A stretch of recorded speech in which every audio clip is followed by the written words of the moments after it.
Welcome to Dub Talk Live, brought to you by Mancini's Sleep World, the 31st clutch game of the season. By now, you guys know what a clutch game is. It's a 5-point differential on the scoreboard with about 5 minutes left. So it's those heart-pounding finishes that are a lot of fun to watch if your team wins. The Warriors now 15-16 in those types of games. And Zena, it's a little alarming that the Warriors are in these types of games. When you give up 40 points to the Kings in the first quarter and you're playing behind for most of the game, when you can't build a lead more than 4 and your defense doesn't help you keep that lead, again and again and again, we're talking about Warriors defense, and this is an alarming trend. 1,000%. The thing tonight, and also you've seen it all season, 3 things all around connecting, being able to connect good plays together back to back, being able to connect on defense, being able to be connected out on the floor on defense, and then being able to connect to the face.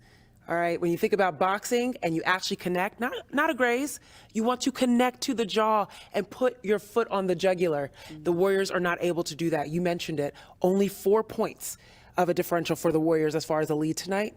That is an issue. How can they separate themselves? How can they start to build on momentums and connect good plays in order to get a significant, substantial lead? But that's what the Warriors have struggled with. There you go. So Steph Curry helped the team. He had a good start. Steph had a good start. But listen, when I was watching Herter miss those 2 free throws, I thought, this is a gift from the gods. Okay, the Warriors had the last possession. Actually, can we walk through this last possession? There are a few things that Zena and her very good, her analyst eye want to point out. Can we go to that video? Guys out there that can hurt the Kings. All right. Thank you. All right, here we go. So we're going to go through a couple things. So this is Jonathan Kuminga getting blocked by HB, who had a monster game. We will talk about HB here, but I guess we're going to show you the whole sequence here of what those final seconds was like. There's Herter missing that free throw. Clay snags the rebound, and Zena, I'll let you take it from here. So the first thing, I don't mind JK taking that first shot. He's been doing that all night and finding success. So that Harrison Barnes block, shout out to him. But right here, to start this sequence, there was a ball up, missed shot, rebound. The Warriors are not a good transition team. A timeout should have been called. Now, Steve Kerr explained that he thought that Steph was maybe going to pass it away or wasn't sure if he had full possession of the ball. But even before Steph got that ball in that position, there was an opportunity to call a timeout before they went down to the second half of the court. Now, if you look at that play and you slow it down, JK gets the ball on the right wing. And if you saw what JK was doing tonight, all it were a few dribbles to the basket. There is a point where Steph Curry is coming off the right wing to get the ball from JK. All eyes are on Steph. The lane is wide open. And with someone with such a quick step as JK, he could have easily found himself at the basket. Whether it was... So let's watch this again. This is the first shot that he misses. Don't mind that. It was a great night for him. Yeah, I don't mind this at all. That is perfectly fine. Yep. He just had a little bit of the ball exposed, and Harrison Barnes played well. Now here, shot goes up, rebound. Clay has it, timeout. That would have been the first thing. Now, he goes up, he passes it to JK. JK right here, before he passed that ball off to Steph, that could have been a fake dribble handoff straight to the basket. Because at that point, Malik Monk, De'Aaron Fox, Kevin Herter, everyone is paying attention to the chef. They weren't looking at JK. And the thing about that is, all night, they've been blitzing Steph, rightfully so. We're going to talk about him. 6 threes? Of course you knew he was going to try and take the last shot. Any team knows that. And JK could have, especially with the way that he's been playing tonight, taken advantage of that. Make them look dumb for thinking that he's the only scorer on this team. That is very interesting that we're talking about an opportunity for JK to win the game instead of putting the ball into the hands of the face of the franchise. The guy I want shooting that bucket. They got the look. Well, they sort of got the look that they wanted. I mean, Steph came off that screen. That's what they wanted, the Draymond Steph screen. But immediately Steph is doubled. He's got the ball with about 4 or 5 seconds, actually, not a whole lot to do when he's doubled. And then he just dribbles. I mean, he just kind of loses the ball. It was one of only 2 turnovers he had tonight, but it just felt awful, that last one, because they had the final possession. They had enough time, but they just, okay. And it's true. You do want Steph with the ball in his hands, right? But they were staring. All of them were staring. 3 different defensive players, were occupied with just him moving, even without the ball. Okay. And that's where I feel, especially with the night that JK had, that he earned the right to take the ball in, and whether it's to score or get fouled, I think that would have been an option for the Warriors. I think Steph is the type of teammate to defer if he saw that lane from JK, but that play was clearly drawn up for Steph. For sure. And it happened so quickly. But that's the thing. That's the thing that a Draymond Green reads quickly, right? He's able to audible, right? And so JK being a younger player and wanting to defer to his captain, his leader, his scorer, it makes sense why he didn't take that option. But if you saw that play from the angle I saw it, especially in press row, it was like Moses parting seas, wide open for Kuminga to take it. Well, and I think a lot of people were yelling either out loud or internally, call a timeout. And we understand. Okay. Okay. All right. Steph Curry, 33 points tonight. He had a very hot start, 18 points in the first quarter. At one point in the first quarter, he scored 12 consecutive points, had a steal and 2 rebounds in there as well. So Steph was on one tonight, had 5 threes in this quarter as well. You know what's interesting though, Zena? He didn't have his 6th 3 in the game until the 2:58 mark in the fourth quarter.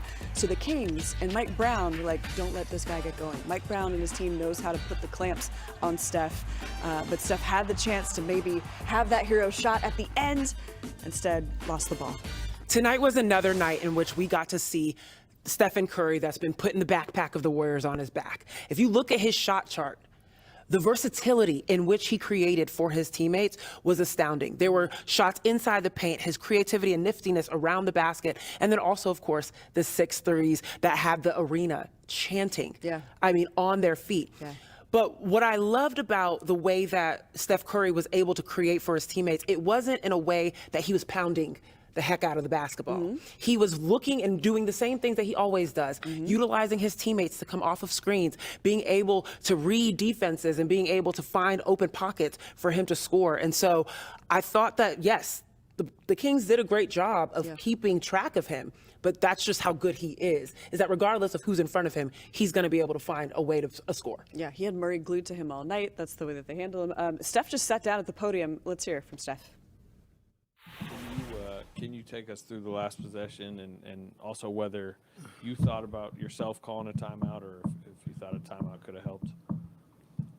No, we talked about it before before both of his free throws, and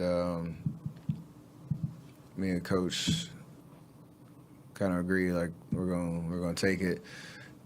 Kind of thinking you're going to be down 3, knowing he's a good shooter, and he missed the first one, so it's like, all right, yeah, we're still gonna go, expecting he was going to make the second one. You know, you'd be down 2 and kind of understand the situation. And then once he missed the second one, Clay got a great rebound, but we'd already committed to going.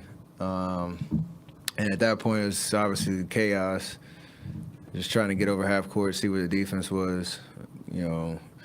And once JK gave it to me, at that point, like that's probably where the timeout, I either should have seen it or coach or whoever, just to know there's like 8 people on one side of the court, and we had a screen, they trapped, and I was trying to get the ball back to Draymond to see what could happen. So I would say there probably should have been a timeout right when I got the ball and turned and saw that the court wasn't balanced right, and we still had plenty of time, but you know, the chaos of the moment, you're trying to make a play, and sometimes it works out, sometimes it doesn't. Steph, Harrison Barnes, former teammate, he had career-high 39 points, and the Kings were looking for him tonight. It's back-to-back 30-plus point game. Just want to get your thoughts about him as a professional and as a person as whole. His name been, saturated in trade rumors, for the past few weeks and stuff, but he's still playing ball. Just want to get your thoughts about him. He had a hell of a night from the jump. He knew he had 30 last game and picked up right where he left off. Made some threes early. It was a different look than they've usually had in the past, where the ball is usually in D-Fox hit a couple transition threes in the fourth, but the last 3 minutes, they went to HB in the post. He hit those 2 turnarounds. He just made every play, made, every big shot that he took. So, with that said, him having 39, Fox having 29, the amount of threes that they made, we, down to the last possession. So it's, kudos to him for, doing what he did. And he's a pro. Like, trade rumors and the chaos of the league, I don't think that bothers him. He's been around the block. After that game in Memphis, Draymond sort of laid into the defensive effort, saying that you guys needed to play with more pride. What have you noticed about how the defense has played since his return? I don't know we gave up 40 in the first quarter tonight and slowly started to find some momentum on that end of the floor. Teams are, for whatever reason, they're shooting great against us, and you have to figure out a way to slow them down. We played some teams that have 5 threats around the perimeter, and the way the league has changed in that respect, you got to be able to fly around, make multiple efforts, try to defend without fouling. And there's a concerted effort to get better on that end of the floor. We understand that that's the only way we're going to win. Besides the first quarter, I thought we played pretty well. Just giving up 40 gives a team confidence, and comes down to 1 point. Like, maybe in the first quarter you could have done something about it. All right, so Steph Curry breaking down that final play. So they could have called timeout, but they didn't. All right, let's get to our BMW Ultimate Performer. It's Jonathan Kuminga on a night where he has a new career high. Feels like we've been talking a lot about JK lately, yes. But the young man deserves it. I mean, Killer Kuminga is exactly right. I've been, I announced my name for him, Jonathan, come and get a bucket. Because he does that. He comes in and he gets a bucket, and he gets quite a few. I'm very impressed in the way that Kuminga has continued to improve his game in being able to come off the bench and just be an explosive offensive attacker. He is an audacious creator for the Warriors. The way that he sees the paint, there's not a lane, an angle, a turnaround that he doesn't like. He finds a way to the basket, and what he does best is finish. He finishes here against a big-time Trey Lyles, and I remember Monty Poole used this word to describe Trace Jackson Davis, but Jonathan Kuminga is absolutely this as well. He is a vertical spacer. He is someone that can get up and above, and that helps him finish well. You think about this, 5th straight 20-point game. I was looking up some of the stats about Jonathan Kuminga's shots. Just over 20% of his shots come off of 3 to 6 dribbles. So the most amount of shots that he takes come off of 3 to 6 dribbles. That is his creation. He's going to dribble. He's going to break you down. That's his thing. Another thing he really likes, 36.5 of his shots are created when his defender is what the NBA considers very tight, as in less than 3 feet close to him. So he likes for you to be in his face so that he can take you to the basket. He's shooting over 63% when a defender is close to him and he breaks them down and gets to the basket. So when you have someone with that audacity on offense, this is exactly what the Warriors need when they're looking for that tertiary scorer, with someone that could come in and say, I don't care who's in front of me. I don't care what angle's in front of me. I don't care what lane's in front of me. I'm gonna find a way to get there. And that's what JK does so well. Might be LeBron James next in front of you. Whew. That's coming up Saturday. And you need audacity for that one. I just think it's really interesting that one of the storylines of this season is how JK is emerging as the Warriors' third scorer here, Correct. joining Steph and Klay. In fact, tonight it was Steph and JK. Steph with the 33, Jonathan Kuminga with 31. So 2 30-point scorers this evening, and it's JK in his 3rd year. He is our BMW Ultimate Performer. All right, when we continue, we're going to tell you a little bit about where we are, talk about Draymond's game, and talk about this defense again. More examples of how the Warriors are struggling when we come back.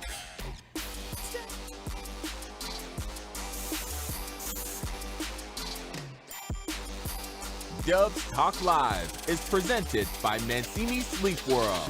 Visit Manini Sleep World. We'll pay the sales tax on select mattresses. Or visit sleepworld.com.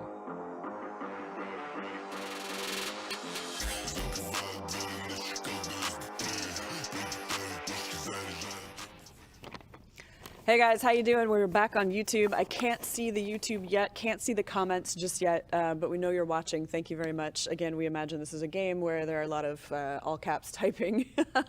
I'm going to talk to my producer real quick. Can we do above the rim defensive woes and then Steph versus Sabrina?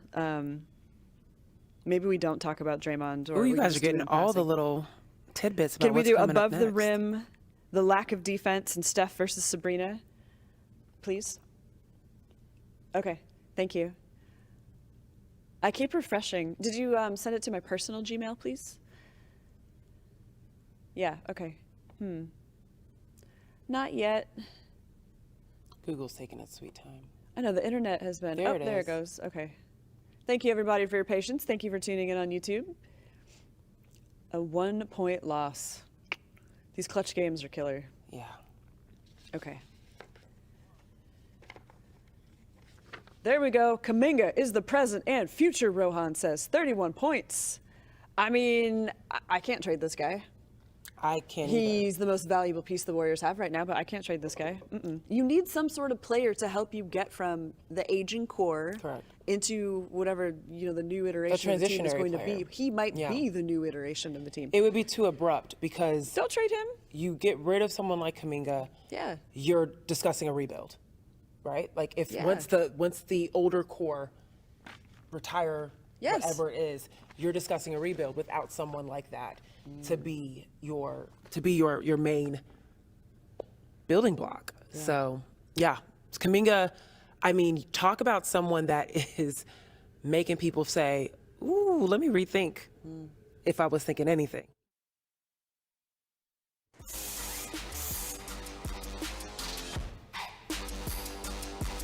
Hey everybody, welcome back to Dubs Talk Live. Zena and Kerith here. We want to tell you a little bit about where we are. This is Above the Rim.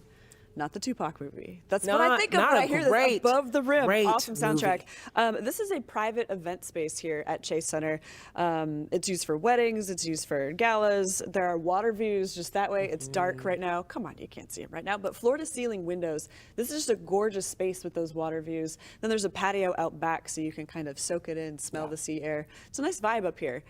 The Warriors want us to let you know that you can get married here. You can. You can rent this out. Yep. Go to chasecenter.com if you're interested in learning more about this space above the rim. It's beautiful. It looks like a spaceship even. It looks like a spaceship. But the views are insane. I've been here for several events for the Warriors. The sunset, unreal. I have seen a wedding photographer, like a photography session happen up here as well. Beautiful. Gorgeous. So Okay. I'm not even trying to really sell this place, but here I am. It's really nice. It is really nice. It's an easy thing to talk about. So. All right, one thing to talk about, HB torching his former team for a new career high 39 points. And I feel like this fits inside a conversation about the defense lately. Even rewinding back to Scotty Barnes of the Raptors having a new career high. The Memphis Grizzlies having a season high in threes against the Warriors, 20. Oh, the Kings surpassed that tonight with 22 threes that the Warriors allowed. Harrison Barnes had, let me check real quick, 7 of those three-pointers.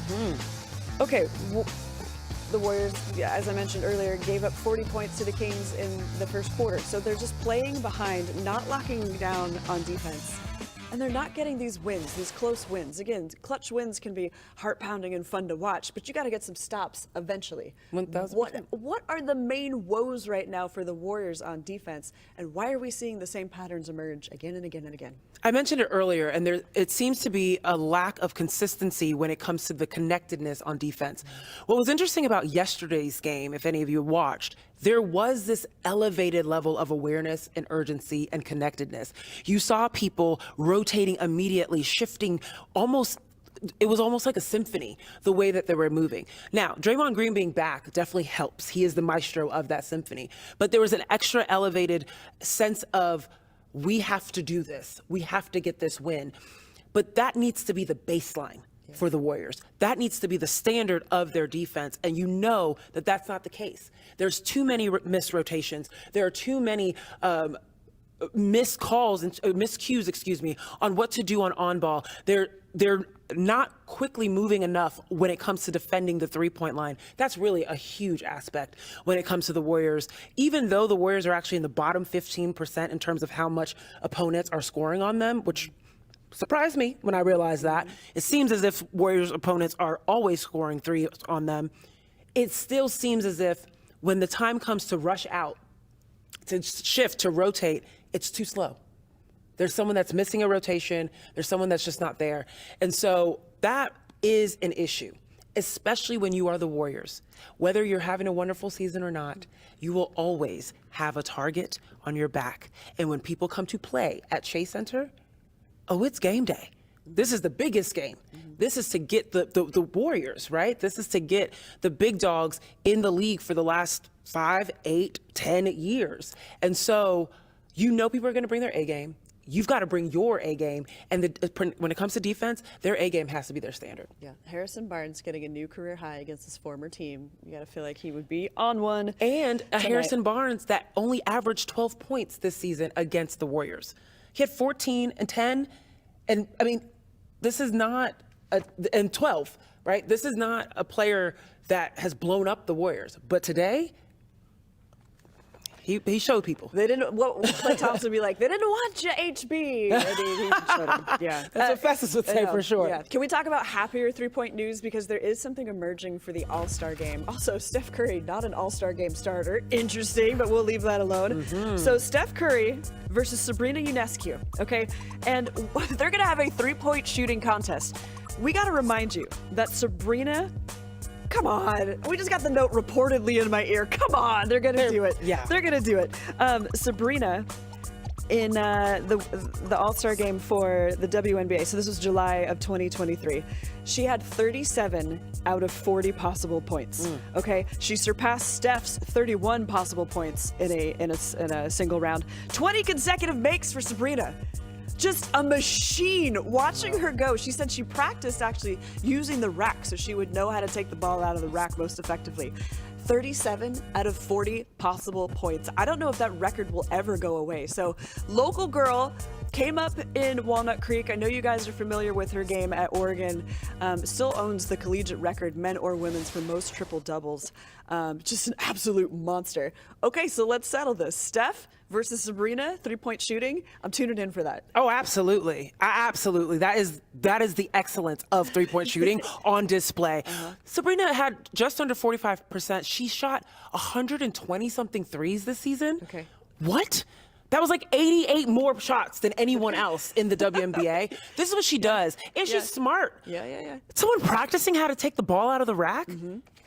That's a competitor. That's chestnut checkers. Right. That's this. I was also going to say that's a woman thing. I'm just saying. You know what? I also like that Steph Curry likes to shine a light on the women's game as well. Too. He goes back with Sabrina for a long time. I want to say he has like an autographed Oregon jersey of hers. So he would be this is sidelined nice, at her games, linking the NBA, linking the WNBA, and the stars are going to shine. I want to see this three-point contest. Let me say right now, I'm giving it to Sabrina. Okay, I am too. Look! I don't know. I've seen her shot. I've seen the.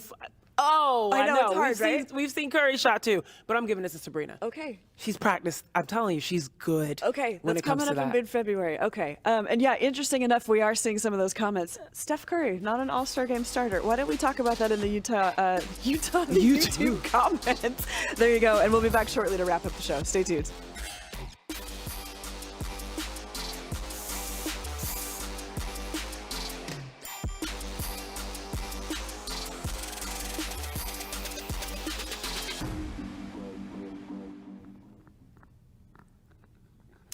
Hello, YouTube. Richard is saying, can you guys address Kerr constantly playing three guards? Warriors have no ability to defend inside or out. I do think that's going to be a storyline for practice tomorrow, like what's going on there.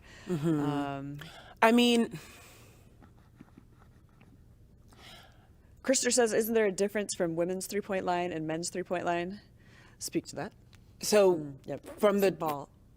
Yeah, the ball is the ball. smaller Yep. in the women's game. I believe it's a 28.5 diameter versus 30 or something like that for the men.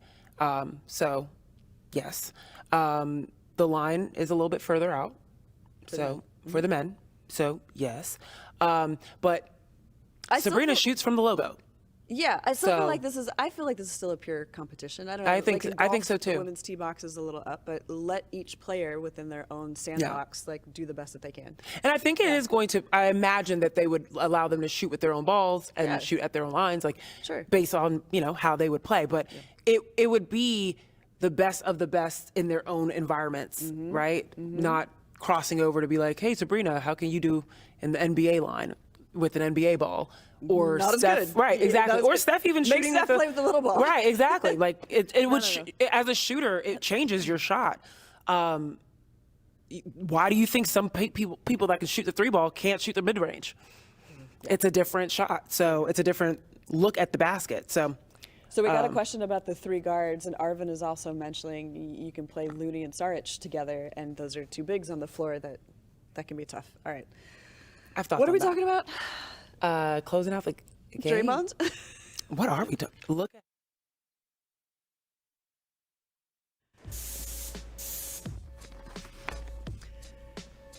Welcome back to Dubs Talk Live, brought to you by Manini Sleep World. So the Warriors lose their second game of a back-to-back. Up next, the Lakers and the Sixers. So our friend Kate Scott, Bay Area native, coming to town. She's the voice of the 76ers. I think Saturday, actually wonder if Draymond's going to be back in the starting lineup. What do you think? I mean, he's been working his way up in terms of minutes and conditioning tonight, having played 31 minutes. I mean, this is a good thing. But when you think about a team like the Lakers, regardless of their records right now, and regardless of the Warriors' record right now, the Warriors want to come out strong. And when he is in the lineup and he is on the floor, defensively, they start out smarter, stronger, and more formidable. And so you just want to ensure that you put your best foot forward. So I imagine that the Warriors will have Draymond back in the starting lineup, Yeah, I feel like which then causes that question of what we were talking about during the YouTube break of guards versus bigs and how you mix that up. Draymond is a perfect answer to that because he can play both. Yeah, he can guard. He can Yes. guard whatever inside out. He is the key. There you go. All right, so this is Draymond's 3rd game back. Some of the things in this game, it took the charge versus Sabonis, mixing it up with Monk a few times. I thought maybe the stuff with Monk was going to get a little bit hot. Chippy? But then I saw some friendly butt taps. Oh, yeah. After he ripped that ball away, he Yeah. just said, boop, boop, Yep, you good. This is our new and improved Draymond. And as you mentioned, he's doing well directing traffic. I could hear him say a few instructions to JK. I saw him say a few things to Pods. He's like, to use basketball, he is like the catcher. He sees the field. Correct. He tells people where they need to be. And guys need that help right now if they're going to make some of those improvements on defense. All right, that's our show. Thank you so much for tuning in. We appreciate you. This has been Dubs Talk Live, brought to you by Manini Sleep World. Zena, Kerith, we continue the conversation on YouTube, and we will see you on Saturday.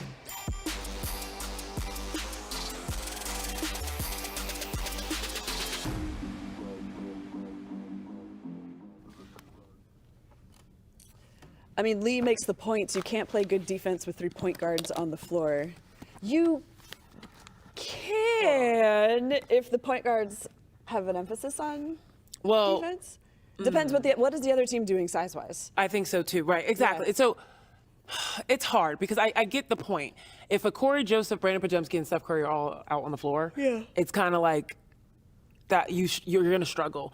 Steph Curry just talked about the fact that people are playing 5 out. There's athleticism all around the floor, and people are running around the floor. And that's the thing that allows you to think playing 3 guards is preferred. If players are running all around the court, would you rather have a Pajemski chasing them or Saric? I mean, I think you need the rim protection. What's the flavor of the game? Well, that's the thing. So if someone's running off of screens or running all around the court rather than staying in the paint and being a paint presence, then I would rather have a guard probably running around them rather than taking Saric out or Kevon Looney out or whomever out. Now, that's why Draymond Green is such a unique player and that he doesn't have to run around the floor because he reads help defense so well that he positions himself in a way that he is not going to be a liability to his teammates in terms of them having to rotate if he's helping too much. He gets right in the right position to be able to dig, come back, hedge, come back. You saw him do it tonight against Kevin Huerter, was driving on Kuminga, something that you never do. He broke a basketball principle. He helped on ball side. He's the only one that can do that. Okay. He did it. He dug in. turnover. Like, that's what Draymond does really well.